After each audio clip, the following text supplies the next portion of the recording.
There is a lot of information available on the all-new 9th generation Honda Civic, and that's what reading is for. But how does it drive? That we'll take care of right here. Let's start with the myriad models sporting Honda's revised 1.8-liter 16-valve inline 4-cylinder engine with iVTEC, providing the DX, LX, EX, and HF variants with 140 horsepower and 128 pound-feet of torque. All automatic and manual transmission models receive boosts in fuel efficiency, but none more than the new HF, Honda's high fuel economy gasoline Civic, which has been designed to crest the magic 4.0 on the highway. So how do the 1.8s drive? In short, like baby Accords. Whereas the Gen 8 Civics delivered a somewhat busy ride, relatively high NVH, and quick-feeling reflexes, the Gen 9 is smoother, quieter, more refined, and more deliberate. Turn-in is less abrupt and dynamic transitions are more subdued, so when driving aggressively, the Civic comes across less nervous and more composed. The ride is more compliant and cabin noise seems more hushed than before.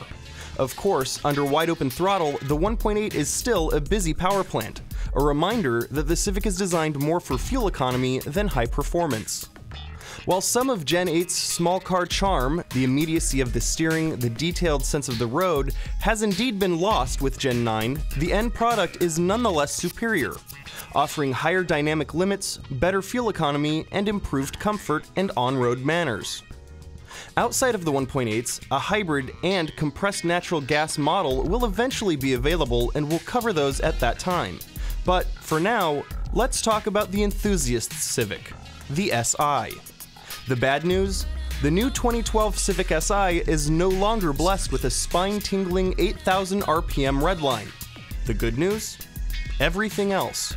Yes, the high RPM screamer that was the 2-liter 197-horse 2011 SI is gone. But in its place appears the mid-range monster 2.4-liter 201 horsepower 4-cylinder engine with a 7,000 RPM redline.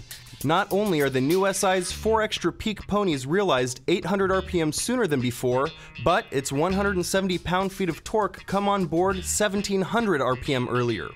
The welcome consequences are usable power and pound-feet, whether zipping through cities, canyons, or carousels. In fact, there's enough torque now that the helical limited slip differential creates modest torque steer when exiting a tight turn, whereas the previous SI required a downshift or 2 to net passing power. The new car just asks for more gas.